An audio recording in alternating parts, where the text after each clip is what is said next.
नमस्कार दोस्तों, welcome to Rajasthan से research test series. Question number 1, बोल भार मिली इसमें से कौन सा सुमेलित नहीं है? बोल भार मिली, यादव शर्मा, बागी चंद्रप्रकाश देवल, कोडमदे मेघनाथ मुकुल या पग फेरो मणिमंजू। इसमें से कौन सा सुमेलित नहीं है? देखिए ये इसका सही आंसर करते हैं पग फेरो मणिमंजू का, ये सही है। ये कोडमदे मेघनाथ मुकुल द्वारा लिखित है, ये भी सही है। बागी चंद्रप्रकाश देवल द्वारा, ये भी सही है। और बोल भार मिली यादवेंद्र शर्मा ने, ये सत्य प्रकाश जोशी द्वारा लिखित। चलिए देखा लेते हैं। सत्य प्रकाश जोशी या थे कौन? साहित्यकार सत्य प्रकाश जोशी द्वारा रचित किया गया इस काव्य के उन्हें सन 1977 में राजस्थानी भाषा के लिए साहित्य अकादमी पुरस्कार से सम्मानित किया गया था। सत्य प्रकाश जोशी द्वारा रचित बोल भार मिली राजस्थानी साहित्य की अत्यंत महत्वपूर्ण और प्रभावशाली कृति है। इस काव्य के लिए उन्हें 1970 में अकादमी द्वारा साहित्य अकादमी द्वारा पुरस्कार किया गया था। बोल भार मिली क्यों खास? महिला सशक्तिकरण का संदेश मिलता है। और राजस्थानी बोली का सौंदर्य अर्थात आर्ट एंड कल्चर को बखूबी व्याख्या करता है। उसकी सामाजिक मुद्दों पर प्रकाश डालता है और आधुनिकता का स्पर्श, अर्थात एक मुद्दा नहीं है, इसमें कई सारे मुद्दे हैं। और पागी पागी जो है चंद्रप्रकाश देवल की एक उत्कृष्ट रचना है। इसमें क्या क्या है, क्यों खास है? इसमें बोली का सौंदर्य है, ग्रामीण जीवन का चित्रण है और सामाजिक मुद्दों पर इसमें प्रकाश डाला हुआ है कि सामाजिक समस्याओं के बारे में और सामाजिक में जो प्रशासन है उसके बारे में आधुनिकता का स्पर्श है, जो मॉडल लेवल पर किस प्रकार से जीवन व्यतन और पुराने जो जीवन है, उन जीवन शैली है, उनका टकराव इसमें दिया गया। और मेघराज मुकुल द्वारा कोडम ने सेनानी चौली और उमंग व्याख्या इनकी कृतियां हैं। मेघराज मुकुल का जन्म 1923 में राजस्थान के चूरू जिले में रामगढ़ में हुआ था। उनका निधन 1996 में हुआ था। मणि मधुकर, जिनका असली नाम मनीराम शर्मा था, हिंदी और राजस्थानी भाषा के प्रसिद्ध कवि और लेखक थे। उनका कविता संग्रह किस प्रकार का है? खंड खंड, पाखंड, पर्व, घास का घराना, बलराम के हजारों नाम, पगफेरो और उपन्यास जो है सफेद मेमने, सरकंडे की सारंगी, पत्तों की विराट, मेरी स्त्रियां। ये सामाजिक चेतना है, ये भी मेघराज मुकुल द्वारा लिखी गई। कहानी संग्रह थी मेघराज मुकुल में एक वचन, बहुवचन और हवा में अकेले, भरत मुनि के बाद, त्वमेव माता, चुनिंदा चौदह, नाटक जिनके द्वारा रचित है रस गंधर्व, बुलबुल सराय, दुलारी बाई, खेला पोलमपुर, एक तारे की आंख, इलायची बेगम और एकांकी संग्रह में सलवटों में संवाद, सूखे सरोवर का भूगोल, बाल उपन्यास सुपारी लाल और बाल काव्य अनारदाना। मणि मधुकर, उनके बारे में। चलिए अगला क्वेश्चन। गौरी देवी जिस गायन शैली में संबंध थी वो थी लंका, मांड, तालबंदी और ठुमरी। देखिए ये क्वेश्चन कई बार आ चुका है, एक बार नहीं कई बार आ चुका है। ये मांड कला से संबंधित है गौरी देवी। कुछ इस प्रकार से दिखती थी, काफी समाज सुधारक भी थी। चलिए इनके बारे में और मांड कला के बारे में।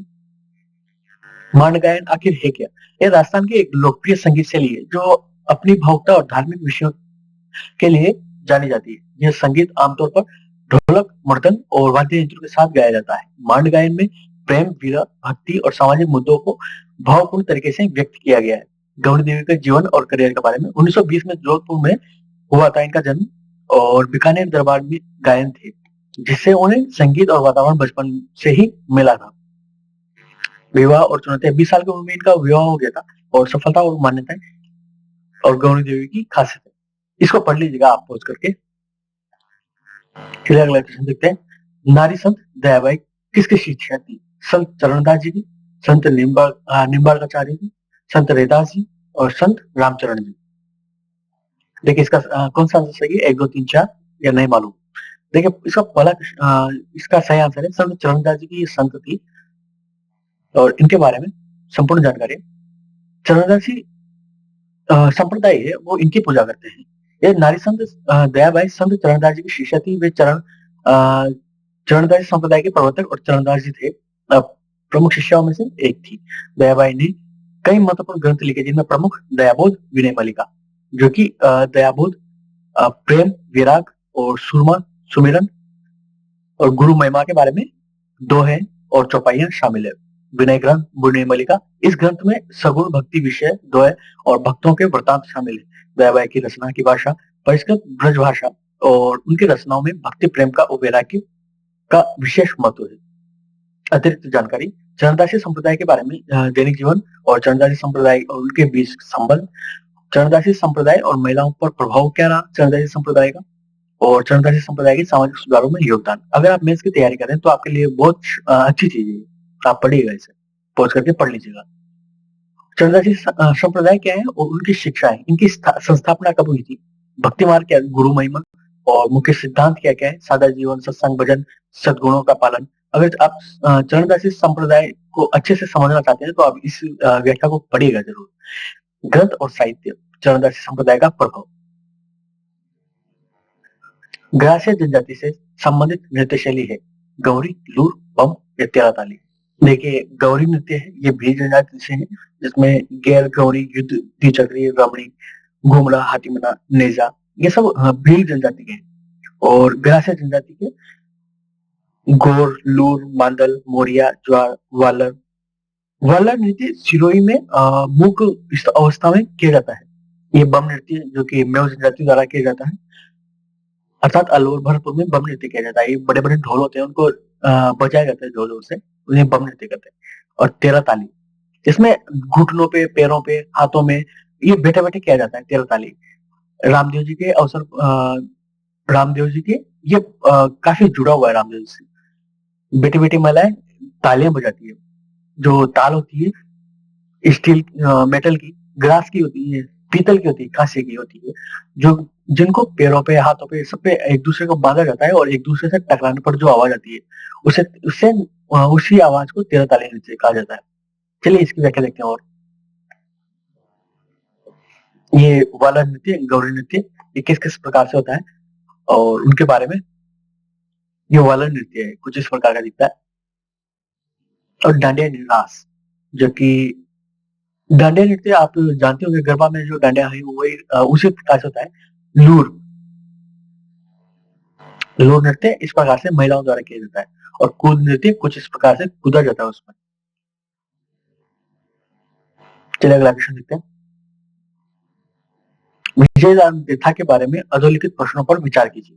विजयदान देथा राजस्थान के प्रसिद्ध लेखक थे, जिनकी कहानी चरणदास चोर नामक नाटक के रूप में रूपांतरित की गई। दूसरा है, विजयदान देथा रूपायण संस्थान के सह संस्थापक थे। कौन सा सही है, पहला, दूसरा, दोनों सही है या दोनों गलत है? देखिए, चरणदास चोर, आपने मूवी भी देखी होगी, काफी पुरानी मूवी है, बहुत अच्छी मूवी चरणदास चोर। विजयदान देथा की जो लेखन पर आधारित है, ये सही बात है, ये दोनों कथन सही है। विजयदान देथा रूपायण संस्थान के सह संस्थापक थे। चलिए व्याख्या देखते हैं। ये विजयदान देथा जी, ये कुछ इस प्रकार से दिखते थे। अनोखा पेड़, इन्होंने काफी रचनाएं की थी। आप इस थ्योरी को, व्याख्या को पढ़ लीजिएगा, इसमें सब कुछ दिया हुआ है। इनके पुरस्कार क्या है, विशेष योगदान क्या था, साहित्य योगदान, जन्म कब हुआ था, इनका प्रारंभिक जीवन कैसा था। इनका जीवन 1926 से 2013 तक ये जीवित थे, जिन्हें प्यार से बीजीबी कहा जाता था। ये रूपायण संस्थान कुछ इस प्रकार का था। और उनके उद्देश्य, रूपायण संस्थान, इसके उद्देश्य, विशेष गतिविधियां, प्रकाशन, शोध, अध्ययन। अगला क्वेश्चन, अल्बरुस पर्वत, ये ज्योग्राफी का क्वेश्चन आ गया। अल्बरुस, ये मिक्स सीरीज चल रही है और ये सब क्वेश्चन पेपर्स में आए हुए हैं, सभी क्वेश्चन ए टू जेड। अल्बरुस पर्वत ये रूस में है, ये सही बात है। किलिमंजारो जो कि अफ्रीका में, जो कि तंजानिया में है। और माउंट कुक ये संयुक्त राज्य अमेरिका में, मैकिनले जो कि न्यूजीलैंड में, सॉरी ये माउंट कुक जो है यह न्यूजीलैंड में अवस्थित है और मैकिनले संयुक्त राज्य अमेरिका में है। चलिए पूरी व्याख्या लेते हैं, इनके बारे में सारा जानते हैं। कितनी ऊंचाई है इनकी, और ज्वालामुखी कौन कौन से सक्रिय है, निष्क्रिय है, प्रसिद्धि, प्राकृतिक विशेषताएं यहाँ क्या क्या है। ये माउंट अल्ब्रुस के बारे में। इसकी ऊंचाई 2000 वर्ष पहले हुआ था, अंतिम विस्फोट 2000 पहले हुआ था अल्ब्रुस पर्वत में। और अल्ब्रुस में दो शिखर है, पश्चिमी शिखर और पूर्वी शिखर। जो पश्चिमी शिखर 5642 मीटर है और पूर्वी शिखर 5621 मीटर है। माउंट किलिमंजारो जो कि तंजानिया में है। माउंट किलिमंजारो तंजानिया में उत्तरी भाग, तंजानिया के भी उत्तरी भाग में, और ऊंचाई कितनी, 5895 मीटर। पर्वत के प्रकार किलिमंजारो के विशाल ज्वालामुखी है, और किबो, मोवेंसी और शिला। प्राकृतिक विशेषताएं, पर्यटन और पर्वतारोहण और महत्व।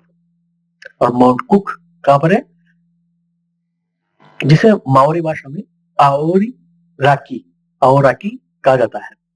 ये माउंट कुक दक्षिणी द्वीप में अवस्थित है और इसकी ऊंचाई 3724 मीटर है। नाम माओरी परंपरा के नाम से इन्हें बादलों को छूने वाला माना जाता है। प्राकृतिक विशेषताएं, पर्वतारोहण, पर्यटन और महत्व। और माउंट मैकिनले ये कहां पर है, ये संयुक्त राज्य अमेरिका अलास्का में, जो पहले रूस का भाग हुआ करता था वो अभी अमेरिका का भाग है अलास्का, जिसकी ऊंचाई 6190 मीटर है। चलिए अगला क्वेश्चन देखते हैं। जैव विविधता मापने के गणितीय सूचकांक में से कौन सा एक स्थानीय स्तर पर किसी समुदाय या आवासीय क्षेत्र में माध्य प्रजाति विविधता को दर्शाता है? अल्फा सूचकांक, बीटा सूचकांक, गामा सूचकांक या इनमें से कोई नहीं? देखिए इसका सही आंसर अल्फा सूचकांक इसका सही आंसर है।